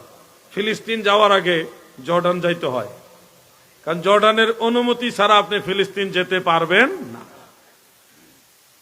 মসজিদুল আকসা কন্ট্রোল করে মূলত জর্ডান। মসজিদুল আকসা কন্ট্রোল করে কারা? জর্ডান। জর্ডান সরকার পারমিশন দিলে আপনি ফিলিস্তিন যেতে পারবেন। যেহেতু ফিলিস্তিন একটা বড় রাষ্ট্র, দখল করতে করতে করতে করতে ইসরায়েল অনেক জায়গা দখল করে নিয়েছে। ফিলিস্তিনের কোনো নিজস্ব সেনাবাহিনী নাই, তাদের পুলিশ বাহিনী আছে কিন্তু কোনো অস্ত্র নাই, খালি হাতে পুলিশ। এই দুর্বলতার কারণে ধীরে ধীরে পুরো ফিলিস্তিনের ম্যাক্সিমাম জায়গায় ইসরায়েল দখল করে নিছে। এখন আপনি ইসরায়েল ক্রস করা ব্যতীত মসজিদুল আকসায় আর যাওয়ার সুযোগ নাই। আমরা যদি এখান থেকে হজ করতে যাই, তাহলে ইন্ডিয়া ছাড়া আমাদের যাওয়ার কোনো রাস্তা আছে? আর কোনো রাস্তা নাই। জলপথে গেলেও ওই ইন্ডিয়ার জল সীমা পার হয়ে যেতে হবে, আকাশ সীমা দিয়ে গেলেও ইন্ডিয়ার আকাশ সীমা পার হয়ে যেতে হবে, স্থলভাগ দিয়ে তার উপায় নাই রোহিঙ্গার এরিয়া ছাড়া। কথা বলছেন না? তাও তো এটা দুর্গম এরিয়া, পাহাড় পর্বত, এগুলিতে ওইটা উল্টা, ওইটা হবে না আমাদের জন্য। এজন্য ইন্ডিয়ার উপর দিয়ে গেলেই যদি আপনি বলেন ফ্যাসিস্টের দালাল, তাইলে হজে যাবেন কেমনে? কথা বুঝছেন না? আমরা ফিলিস্তিন গিয়েছি মসজিদুল আকসায়, যেতে গিয়ে ইসরায়েলের বর্ডার ক্রস করা লাগছে, কারণ এ সারা আমাদের আর ওখানে যাওয়ার রাস্তা নাই। একটা মহল আমাদেরকে বানাইছে আমরা ইসরায়েলি। ইসরায়েলের উপর দিয়ে কেন গেছে? এই ব্যাককলতি ইন্ডিয়ার উপর ছাড়া হজে যাবি কেমনে? এছাড়া তো আর রাস্তা নাই সেখানে যাওয়ার।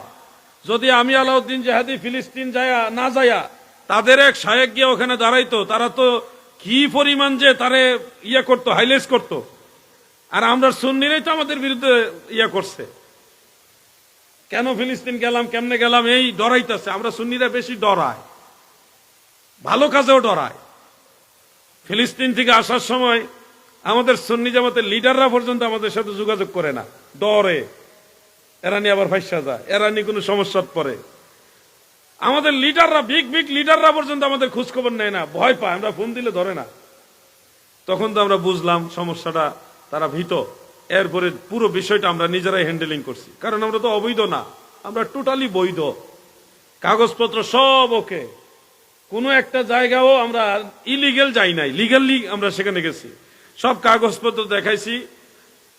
বাংলাদেশ প্রশাসনের কাছে একটা তথ্য দেওয়া হয়েছিল যে আমরা 2 জন বা 3 জন ওখানে গেছি, কিন্তু আমরা কাগজে দেখাইছি আমরা 29 জন গেছি। কতজন? 29 জন। যখন আমরা কাগজ দেখাইলাম তখন তাইলে তোর অসুবিধা কি? আমরা তো মনে করছি আপনারা 3 জন কিভাবে গেলেন, 3 জন আলেম কিভাবে ফিলিস্তিন গেলেন? পরে 29 জন, তাও বাংলাদেশে বড় বড় ব্যবসায়ী আছে, এর ভিতরে বড় বড় ব্যবসায়ী তারাও আছে। তখন এই জিনিসটা একবারই নরমাল হয়ে গেছে। আমাদের শত্রু ঘরে বাইরে, কোন দিকে যাব? আল্লাহ আমাদের হেফাজত করুক, আমিন। কষ্ট নিয়েন না, আপনাদেরকে আরো ইমানি জজবায় আরো বলিয়ান হওয়া লাগবে, আর একটু অ্যাক্টিভ হওয়া লাগবে। আর এখন একটা ভালো সময় হলো, আহলুস সুন্নাহ ওয়াল জামাত আমরা সবাই এখন ঐক্যবদ্ধ। সামনে বাংলাদেশে সুন্নি জামাত যেভাবে চাইবে ইনশাআল্লাহ ওইভাবেই সংসদ গড়বে। আপনাদের এখন থেকে সেই মানসিক প্রস্তুতি নিতে হবে। আপনার একটা ভোটও যেন নবীর দুশ্মনের মার্কার মধ্যে না পড়ে, এটা আপনাকে খেয়াল রাখতে হবে। নাইলে আপনার কারণে, আপনাদের ভোটের কারণে আমরা কষ্টে থাকবো। আমি বলছি না যে সব ভোট আমারে দেন, আমি বলছি ভোট তাকে দেন যে আল্লাহর ওলিদেরকে সম্মান করে। আমাদের সুন্নিদের প্রতিনিধি থাকবে ময়দানে, কি থাকবে কিনা হুজুর? সুন্নি জামাতের প্রতিনিধি থাকবে, আপনাদের কাছে আমরা পরিচয় করায় দিব, বাকিটা আপনারা দেখবেন, বিবেচনা করবেন। অনেক মাইর খাইছি, অনেকের সিঁড়ি হইছি, আর না, এখন নিজের পায়ে দাঁড়ানোর সময় এসেছে। যুবক ভাইরা আপনারা কি বলেন? নিজের পায়ে দাঁড়ানোর সময় এসেছে। আর যদি এখনো না বুঝেন, তাহলে আল্লাহ তাআলা আরো ফিডা কিছু আপনাদের জন্য রেডি রাখছে বাজেটে। ফিডা বুঝেননি? আরো কিছু ধুলাই আরো আপনাদের কপালে আছে, যদি এইবারও না বুঝেন আর কি। যেই ডাক আসবে, যখন ডাক আসবে সুন্নি জামাতের যে কোনো সমাবেশে, কাজ থাকলে কাজটা শর্ট করে হলো সুন্নিয়তের পক্ষে আপনারা সময় দিবেন। কথা বলেন, দিবেন কিনা বলেন? এটা আমি আপনাদের অনুরোধ করে গেলাম। সময় বারবার আসে না, খুব সহসাই একবার সময় গেলে আরেকবার আসে না। আপনাদের এই কথাগুলি স্মরণ করাই দিলাম। আলোচনা আমি শেষ করব, তবে নামাজ সংক্রান্ত কয়েকটা মাসআলা আমি বলবো আজকে। যেহেতু চট্টগ্রামের বিভিন্ন এলাকায় আহলে হাদিস ঢুকে গেছে, আমার নামের সাথে একটা লকব আছে হানাফি, দেখছেন কিনা আপনারা? এই হানাফি লেখার মূল হাকিকত হলো বৃহত্তর উত্তরবঙ্গে, বিশেষ করে রাজশাহী ডিভিশন, রংপুর ডিভিশন, ময়মনসিংহের একটা অংশ, জামালপুর, ওই সাইটে মসজিদ 2 প্রকার হয়ে গেছে। আপনারা জানেন কিনা জানি না। পাবনাতে যান, ঈশ্বরদী, ওইদিকে রাজশাহীতে ঢোকার একটা রাস্তা আছে, নামাজ পড়ার জন্য মসজিদে দাঁড়ালাম, দেখি আহলে হাদিস জামে মসজিদ। চিন্তা করুন, ধর এটা মধ্যে নামাজ পড়তাম না, সামনে যাও, আর একটু যাও, আর একটু সামনে গিয়ে দেখি এইটা ওই জাত। এভাবে বেশ কয়েকটা মসজিদ যাচাই বাছাই কইরা তারপরে দেখলাম যে এটার মধ্যে আর আহলে হাদিস লেখা নাই, ওই এলাকার নাম লেখা আছে, অমুক এলাকার জামে মসজিদ। তখন বুঝলাম যে এটা নরমাল, এটার মধ্যে সবাই নামাজ পড়তে পারে। কারণ আমি আহলে হাদিস মসজিদে নামাজ পড়তে ঢুকছি, গেলেও এখানে একটা ঝামেলা আবার অনাকাঙ্ক্ষিত ভাবে হইতেও পারে, বলা যায় না। তো শয়তান তো সব জায়গায় আছে, আমরা তো এখানে ঝামেলা করতে যাই না। আমরা নামাজ পড়তে ঢুকবো, এরা যদি একটা ঝামেলা পাকায়, আবার জাতীয় পর্যায়ে একটা ঠেলাঠেলি ধাক্কা ধাক্কি হবে, এগুলো আমরা পছন্দ করি না। এই জন্য খেয়াল রাখবেন, ওই সাইডে মসজিদ হয়ে গেছে 2 প্রকার, একটা হানাফি মসজিদ মানে সামাজিক মসজিদ, আর একটা আহলে হাদিস মসজিদ। এতটা ফিতনা আপনাদের এদিকে আসে নাই, চট্টগ্রামে এখনো আসে নাই, কিন্তু আনোয়ারাতে অনেক আহলে হাদিস ঢুকে গেছে। আপনারা স্বীকার করেন আর না করেন, জানেন আর না জানেন, অনেক আহলে হাদিস ঢুকে গেছে। তারা বলে ইসলামে 2টা দল, একটা আহলুল হাদিস আর একটা আহলুর রায়। তো তারা বলে যারা মাযহাব মানে তারা হলো আহলুর রায়, আর যারা মাযহাব মানে না তারা হলো আহলে হাদিস। এই তথ্যটাই হলো ভুল। আহলুর রায় হলো যারা কোরআন হাদিস গবেষণা করে রায় দেওয়ার, ফাইসালা দেওয়ার, মাসআলা দেওয়ার ক্ষমতা রাখে, যোগ্যতা রাখে, মুজতাহিদ যারা, তাদেরকে বলা হয় আহলুর রায়। আর আহলুল হাদিস বলা হয় যারা মাসআলা দেওয়ার, রায় দেওয়ার, ফাইসালা দেওয়ার, গবেষণা করে একটা সিদ্ধান্ত দেওয়ার পাওয়ার নাই, ক্ষমতা, ওই যোগ্যতা নাই, কিন্তু বিভিন্নভাবে হাদিস সংকলন করেছে, হাদিস শাস্ত্রের পণ্ডিত, ওনাদেরকে বলা হয় আহলুল হাদিস। এই দুই শ্রেণীর আলেম ছিল আগে। এখন আহলুল হাদিস আর আহলুর রায় দুটাই আহলুস সুন্নাহ ওয়াল জামাতের অন্তর্ভুক্ত। যারা আহলুর রায় ছিলেন তাদের মধ্যে ইমাম আবু হানিফা, ইমাম মুহাম্মদ, ইমাম আবু ইউসুফ, ইমাম শাফিঈ, ইমাম আহমদ বিন হাম্বল, ওনারা ছিলেন আহলুর রায় এবং আহলুল হাদিস একই সাথে দুইটা। আর ইমাম আবু দাউদ, ইমাম নাসাই, ইমাম ইবনু মাজা, এই ধরনের ইমাম যারা ছিলেন ওনারা ছিলেন আহলুল হাদিস, কিন্তু আহলুর রায় না, মুজতাহিদ না। ওনারা হাদিস শাস্ত্রে লক্ষ লক্ষ হাদিস মুখস্থ জানতেন, যদিও ওনারা আহলুল হাদিস, হাদিস শাস্ত্রের খেদমতগার, কিন্তু আকীদাগতভাবে দুই পক্ষই ছিলেন আহলুস সুন্নাহ ওয়াল জামাত। আমাদের দেশে যারা আহলে হাদিস দাবি করে, এই আহলে হাদিস আর ওই আহলুল হাদিস এক জিনিস না। আমাদের দেশে এক ভাই ব্যবসা করে, মাদ্রাসাতে লেখাপড়া করে নাই, সে বলতেছে আমি আহলে হাদিস। যে লোক মাদ্রাসাতে পড়েই নাই, এই লোক আহলে হাদিস হইল কেমনে? আহলুল হাদিস তো তারা যারা হাদিস শাস্ত্রের পণ্ডিত, হাদিস শাস্ত্রের পণ্ডিত তারা হলো আহলুল হাদিস। আপনি আহলে হাদিস হইলেন কেমনে ভাই? যে আমার দলের নাম আহলে হাদিস। তা আহলে হাদিস দল, আহলে হাদিস নামে কোন দল নবীর জামানায় তো ছিল না, তাহলে তো এটা বেদাত। কথা বুঝেননি আপনারা? আপনি বলবেন আহলুস সুন্নাহ ছিল নি? অবশ্যই ছিল। আহলুস সুন্নাহ ওয়াল জামাত এই দলটা যে নবীজির জামানায় ছিল, এই বিষয়টা আমি আমার আলোচনার শুরুতেই আপনাদের সামনে কোরআন এবং হাদিসের আলোকে তুলে ধরছি। তাহলে যেই জিনিস নবীর জামানায় ছিল সেটা ঠিক, তার মানে আহলে সুন্নাহ ঠিক। যেই দল নবীর জামানায় ছিল না সেটা বিদআতি, তার মানে আহলে হাদিস দল বিদআতি। এটা তো নবীর জামানায় ছিল না। ইমামদের মধ্যে যারা আহলুল হাদিস ছিলেন ওনারা দল হিসাবে আহলুল হাদিস না, হাদিস শাস্ত্রের খেদমতগার, ওই হিসাবে আহলুল হাদিস। বেশ কমাতে আছে তো ভাই, হাতুড়ি ডাক্তার আর এমবিবিএস ডাক্তার বেশ কম আসেনি। এখনকার দিনে ফার্মেসিতে যে চাকরি করে সেও মাঝে মধ্যে ডাক্তারি করে। এই ডাক্তার আর পিএইচডি করা ডাক্তার দুইটা কি এক নেই? বিষয়গুলো বুঝতে হবে ভাই। এই যে যুবক ভাইরা বা আপনারা মসজিদে নামাজে গেলে দেখবেন এক শ্রেণীর নামাজি, ওনারা এইভাবে হাত বাঁধে, এইভাবে ধরে আর পা দুইটা একটু বেশি করে ছড়ায় দাঁড়ায়। আপনারা দেখছেন কিনা? এবং আত্তাহিয়াতুর সময় এই যে আঙ্গুল একটা তুলে এই যে নাসায়, এই এক নাসানি নাসানি নাসাইতে নাসাইতে সালাম দেয়, সালাম পর্যন্ত আঙ্গুলটা এইভাবে নাসায়। কি দেখছেন কিনা আপনারা? কথা কি আজীব মানে ব্যাপার।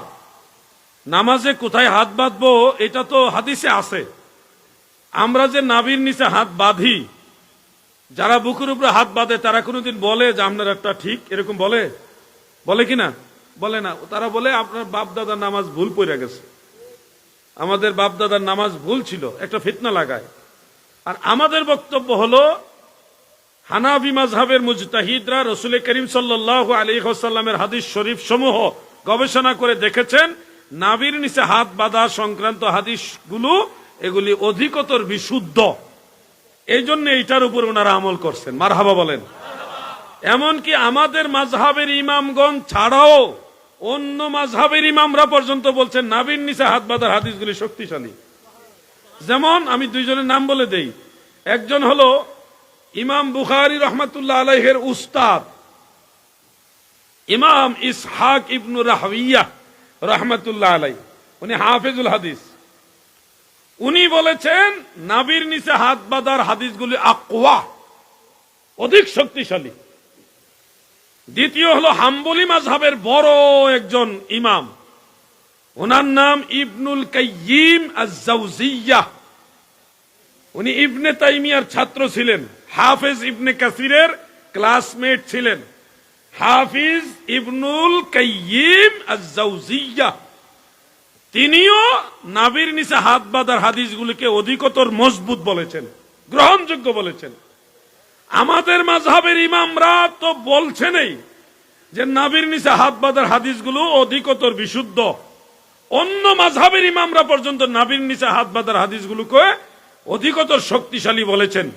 এরপরেও তারা এসে বলবে কি নাভির নিচে হাত বাঁধারটা জয়ীফ হাদিস, একটা ধাঁধা লাগাই দিবে, আপনাদেরকে টেনশনে ফেলে দিবে।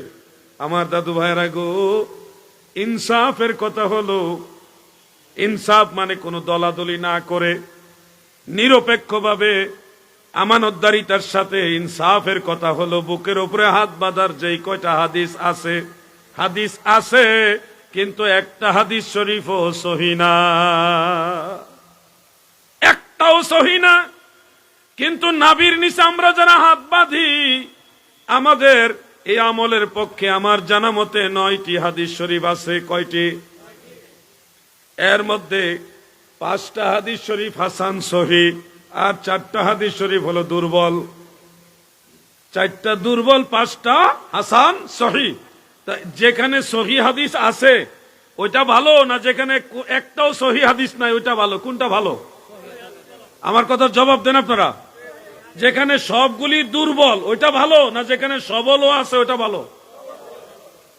এই জন্য হানাফি মাযহাবের ইমামরা বলছেন নাভির নিচে হাত বাঁধার আমল করবেন, এটা সুন্নত। আপনি যান মক্কা মুকাররমায়, কাবা ঘরের অন্যতম বড় ইমাম শেখ আব্দুর রহমান আস-সুদাইসি হাফিজাহুল্লাহ, তিনি নামাজে যখন দাঁড়ায়, ইউটিউবে আপনারা দেখলে পাবেন, উনি নাভির উপরে হাত বাঁধে এবং মাঝে মধ্যেই তিনি নাভির নিচে হাত বাঁধে, দুইটার উপর আমল করে। হাকিকত হলো ইমাম আহমদ বিন হাম্বল রহমাতুল্লাহ আলাইহি 2টা মাসআলা দিয়েছেন হাত বাঁধা সম্পর্কে। একটা মাসআলা হলো তিনি বলেছেন ফাওকা সুররা, আর একটা হলো তাহতা সুররা, নাভির উপরে হাত বাঁধা, আর একটা হলো নাভির নিচে হাত বাঁধা। এই জন্যে কাবা ঘরের ইমাম শেখ আব্দুর রহমান আস-সুদাইসি হাফিজাহুল্লাহ, তিনি ইমাম আহমদ বিন হাম্বল রহমাতুল্লাহ আলাইহির সেই মাযহাবের অনুসারী হিসেবে মাঝে মধ্যে তিনি নাভির উপরে হাত বাঁধেন, আবার মাঝে মধ্যে তিনি নাভির নিচেও হাত বাঁধেন। মারহাবা। কাবা ঘরের কোন ইমাম বুকের উপরে হাত বাঁধে না। অতএব আমরা নামাজে হাত বাঁধবো কোথায়? যুবক ভাইরা বলেন, মুরব্বীরা বলেন, কোথায় বাঁধবো? নাভির নিচে। বলেন কোথায় বাঁধবো? নাভির নিচে। কথাগুলি একবারে সহজ ভাবে আমি আপনাদের বুঝালাম। এবার আঙ্গুল ইশারা কি এইভাবে একবার করবেন নাকি বারবার শুধু নাচাবেন? একবার ইশারা হবে। এই ব্যাপারে হাদিস শরীফের কিতাব সমূহের মধ্যে অনেক হাদিস আছে, আঙ্গুল ইশারা করার ব্যাপারে অনেক হাদিস শরীফ আছে। তো সেখানে মূল কথাটা হলো ওয়া আশারা বি ইসবাইহি, আর সুনানু আবি দাউদ এবং সুনানু নাসাইতে আছে কানা রাসূলুল্লাহ সাল্লাল্লাহু আলাইহি ওয়াসাল্লাম ইউশিরু বিউসবুইহি ওয়ালা ইউহাররিকুহা, নবীজি আঙ্গুল মুবারক ইশারা করতেন কিন্তু এটাকে নাচাইতেন না, নাড়াচাড়া করতেন না। তো এই যে রওয়ায়াতগুলির প্রথমটা সহিহ মুসলিমের, যে নবীজি আঙ্গুল মুবারক ইশারা করতেন, এই ইশারা শব্দটাই হলো এক বচন। এক বচন মানে একবার না বারবার? বলেন না কয়বার? তো শব্দের মধ্যেই বোঝা যাচ্ছে ইশারা হবে একবার। এখন যে আপনি বারবার ইশারা করছেন, তাহলে তো আপনি সহিহ মুসলিমের হাদিসের বিরোধী আমল করতেছেন। কুমিল্লার একজন আলেম আছে, 14 গ্রাম মনে হয় বাড়ি, ওনার নাম আবুল কালাম আজাদ বাশার। বাংলাদেশে যারা ফেতনাবাজ আলেম তাদের মধ্যে প্রথম সারিতে ওনার নাম আছে। কয়দিন পরে পরে ভুল বক্তব্য দেয়, বিভ্রান্তিমূলক বক্তব্য দিয়ে মানুষকে একটা পেরেশানির মধ্যে ফেলে। তো তিনি বলতেছে আল্লাহ রসুল সাল্লাল্লাহু আলাইহি ওয়াসাল্লাম আঙ্গুল ইশারা করতেন, এই সাইডটা, এই 3টা আঙ্গুল বৃদ্ধাঙ্গুলির সাথে এইভাবে গুল করে লাগাইয়া এরপরে এইভাবে ইশারা করতেন, এটা হাদিসে আছে। তা আমরা যখন আঙ্গুল ইশারা করি, দেখেন আমার হাতে দিয়ে খেয়াল করেন, এই তো হাত নরমাল রয়ে গেল, আঙ্গুল ইশারা করি কেমনে? এইভাবে না? তো এইভাবে করলে 4টা আঙ্গুল বৃদ্ধাঙ্গুলির সাথে লাগছে কিনা? তো এটা তো আমরা ওই হাদিসটা আমরাও মানি। ওই হাদিসে কিন্তু বলা নাই যে তাশাহুদের শুরু থেকে সালামের আগ পর্যন্ত এইভাবে আঙ্গুল তুলে রাখতে হবে, ওইটা কিন্তু বলা নাই। বরং বলা আছে আল্লাহর নবী আঙ্গুল ইশারা করতেন, এই তিনটা আঙ্গুল বৃদ্ধাঙ্গুলির সাথে লেগে থাকতো, আর শাহাদাত আঙ্গুল মুবারক এভাবে উঁচা করতেন। তো আমরা তো ইশারা এইভাবেই করি, এই যে আশহাদু আল্লাহ ইলাহা ইল্লাল্লাহ যখন বলি তখন আমরা এই তিনটা আঙ্গুল বৃদ্ধাঙ্গুলের লাগায় গোল করে ধরে আঙ্গুলটাকে এইভাবে আমরা তুলে ধরি। কথা বুঝতেছেন আপনারা? এখন নবীজি রাসূল পাক সাল্লাল্লাহু আলাইহি সাল্লাম আঙ্গুল ইশারা করতেন একবার। বাইহাকির সুনানুল কুবরার মধ্যে উল্লেখ, হযরত আনাস ইবনে মালিক রাদিয়াল্লাহু আনহু riwayat করেছেন, নবীজির আঙ্গুল ইশারা করতেন যখন তাওহীদের বাক্য পাঠ করতেন তখন। তো তাশাহুদের মধ্যে তাওহীদ বা আল্লাহর একত্ববাদের কথাটা কখন আসে? আশহাদু আল্লা ইলাহা ইল্লাল্লাহ, এটাই তো আল্লাহর কথা, আল্লাহর একত্ববাদের কথা। তাহলে হাদিস অনুযায়ী তাওহীদের ইশারা করতেন দয়াল নবীজি আঙ্গুল ইশারা দ্বারা। তা আমরা তো সেই সময় করি। এখন ধরেন তাওহীদের কথা শেষ, এখন চলতেছে আল্লাহুম্মা সাল্লি আলা মুহাম্মদ ওয়া আলা আলি মুহাম্মদ কামা সাল্লাইতা আলা ইব্রাহিম ওয়া আলা আলি ইব্রাহিম। ওই সময় আঙ্গুল উঠে আপনি কি বুঝাইবেন? ওই সময় তো আল্লাহ একক এই কথাটা নাই এখানে, এখন তো নবীর দুরূদ শরীফ চলতেছে। তো লজিকে তো মিলে না। লজিকে মিলে যখন আল্লাহ একক, আশহাদু আল্লাহ ইলাহা ইল্লাল্লাহ, আমি সাক্ষ্য দিতেছি আল্লাহ একক, ওয়াহিদ, তিনি একক, আল্লাহর কোনো শরীক নাই। ওই কথাটার সময় আমি এই আঙ্গুল ইশারা করে বুঝাইলাম আল্লাহ একজন, আল্লাহ একক। নবীর কথা বলতেছেন, আবার দোয়া করতেছেন, হ্যাঁ দোয়ায়ে মাসুরা পড়তেছেন, ওই সময় আঙ্গুল ইশারা করে আপনি কি বুঝাইতেছেন? লজিকই তো মিলে না। এই জন্য বলবে এরা ফিতনাবাজ, এদের থেকে দূরে থাকতে হবে, সন্তানদেরকে সঠিক জিনিসটা শিক্ষা দিতে হবে, অথবা অন্যথায় আপনার সন্তান কিন্তু বিভ্রান্ত হবে। আপনার সন্তান কিন্তু কথা শুনবে বাতিলদের। আমার এই আলোচনাগুলি যদিও আপনাদের কাছে মনোরঞ্জনের আলোচনা না, কিন্তু ওই কথাগুলি প্রত্যেকটা দলিল সম্মত কথা। আজ হোক কাল হোক প্রত্যেকেরই কথাগুলি প্রয়োজন হবে।